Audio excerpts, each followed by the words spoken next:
Chers amis, chers abonnés, bonjour. Nous sommes le dimanche 22 décembre 2024. J'espère que vous allez bien. Une nouvelle journée qui démarre. Et à l'approche des fêtes, j'espère que tout se prépare bien pour vous. Je vais procéder comme chaque semaine. Et donc pour cette semaine de Noël, au tirage. Tirage à choix en fonction de ce que vous aurez choisi comme pierre. Vous avez bien sûr le choix entre la pierre noire, la pierre jaune et la pierre violette. Vous en avez l'habitude maintenant. Je vous laisse tranquillement réfléchir à la pierre qui vous attire aujourd'hui. Je vous rappelle que vous pouvez me retrouver donc sur les différents réseaux sociaux, différentes choses qui apparaissent. C'est pas toujours la même chose sur chaque page, hein, sachez-le. Il peut y avoir des similitudes, mais d'autres choses nouvelles sur l'une ou sur l'autre, que ce soit sur YouTube, sur TikTok, sur Facebook, bien entendu. Et également donc les deux sites www.tarologycoaching.com pour tout ce qui est séance consultation et puis www.marctavian.com qui est le nouveau site de vente en ligne.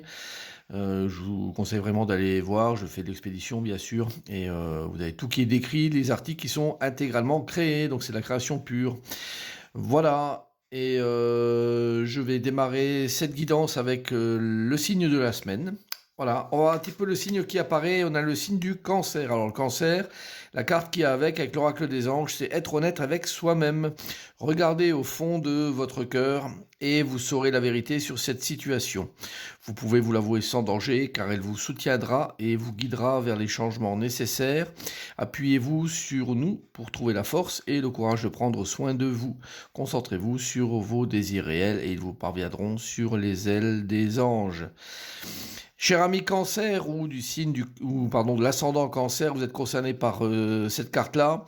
La carte d'honnête avec soi-même, comme je vous l'ai lu, et de toute façon, quand on transpose un peu plus large, elle est là vraiment pour vous mettre en avant de voir toutes les choses comme étant des réalités pures. On n'est pas dans l'imaginaire ou l'imaginatif des choses qu'on voudrait voir se réaliser ou qu'on pense comme étant d'une certaine manière alors qu'elles sont de l'autre. Hein. Être honnête avec soi-même, c'est vraiment accepter les situations telles qu'elles sont, ne pas les refuser, les prendre telles quelles. Elles peuvent ne pas être mauvaises, attention, hein, mais parfois on a tendance à vouloir les tourner à notre avantage, je dirais, et du coup on n'est plus honnête avec la réalité des situations. Donc concentrez-vous sur le fait que les choses sont comme elles sont.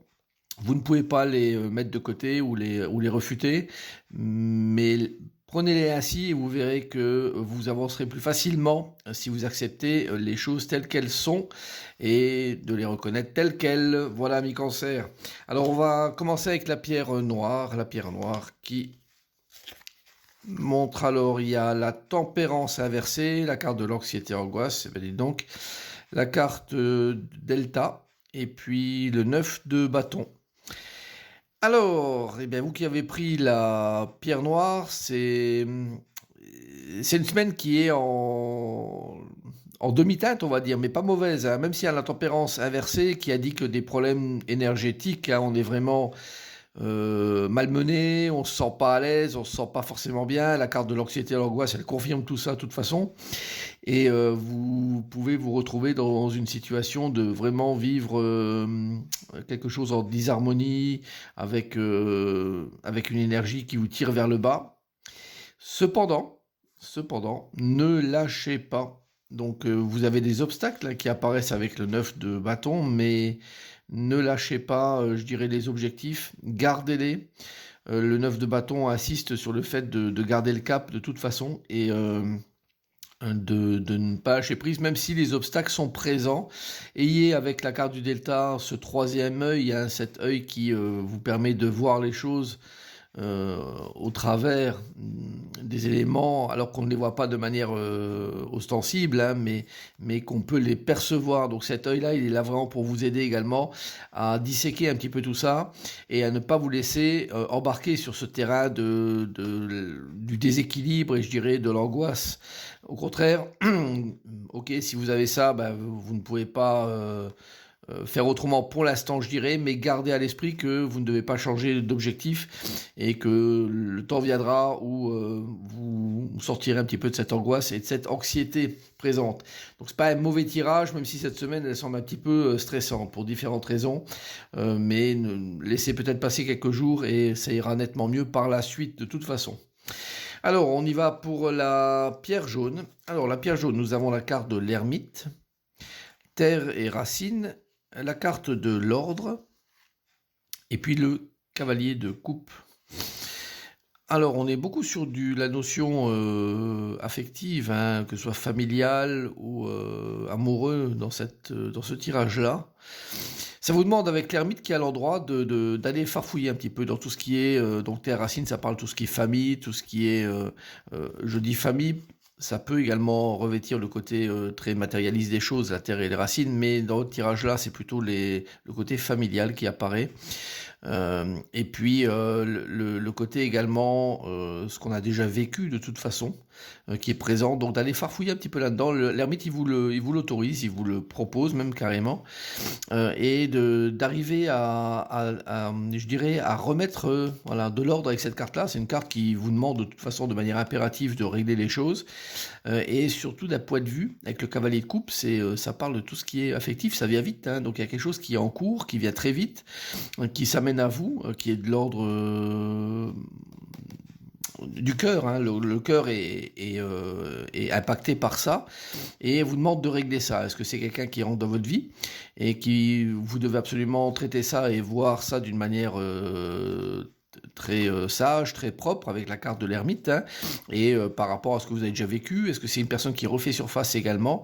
En tout cas, ça sonne comme étant un petit peu le cœur qui semble sollicité, hein, donc ça vous remet un petit peu dans un état dans lequel vous n'êtes pas forcément hyper à l'aise, parce que le cœur est un petit peu chahuté, mais dans le bon sens. Du coup, à vous de voir un petit peu comment vous allez vivre cette situation. Mais n'hésitez pas, avec l'ermite à l'endroit, vraiment d'aller utiliser toute la force de cette carte, parce que l'ermite, c'est une carte qui avance tranquillement, mais qui a comme caractéristique principale la sagesse, la patience et la possibilité avec sa petite lanterne d'aller rechercher et farfouiller un petit peu ce qu'il a besoin d'aller chercher. Tout ça pour remettre, je dirais, ce qui doit être mis en avant grâce à la carte de l'ordre, tout ce côté affectif qui apparaît là. Bon, c'est un tirage qui est sympathique, vous risquez d'être surpris probablement durant cette semaine, quelque chose qui est peut-être nouveau, qui apparaît vers vous et qui est de l'ordre un petit peu de vous déstabiliser, mais dans un sens plutôt sympathique, hein. Alors, on y va pour la pierre violette. La pierre violette, on a le pape à l'envers. C'est pas bon du tout, ça. Renoncer, changer de direction, là. Bon, on est sur deux cartes qui sont très similaires. La carte du Nadir, bon, ben, ok. Et puis, la carte du 7 de coupe. Bon, bah écoutez, pour vous cette semaine, hein, comme on a déjà fait la remarque, bon, je vais dormir cette semaine, ça ira mieux, hein. Alors du coup, avec ce tirage-là, c'est pas fameux, hein, donc laissez tous les objectifs, je dirais, de côté, si vous avez des choses que vous prévoyez, donc n'envisagez rien cette semaine.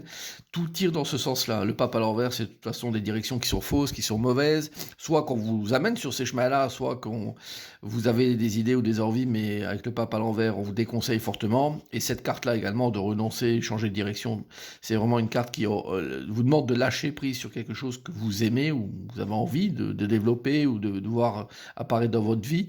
Mais c'est un gouffre, hein, qui apparaît devant vous, donc absolument de changer de direction. De toute façon, c'est la carte du Nadir, elle vous dit vraiment que là, il y a autre chose de toute façon qui a créé.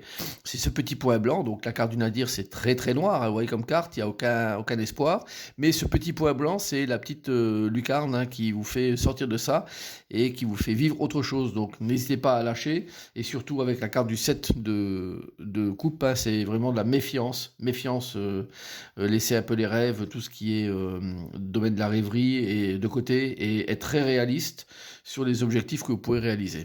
Voilà, donc c'est très, très direct ce troisième choix. J'espère que vous allez passer une bonne semaine, et puis que cette guidance va vous servir. N'hésitez pas à vous abonner un peu partout, et puis je vous dis à très bientôt. Au revoir.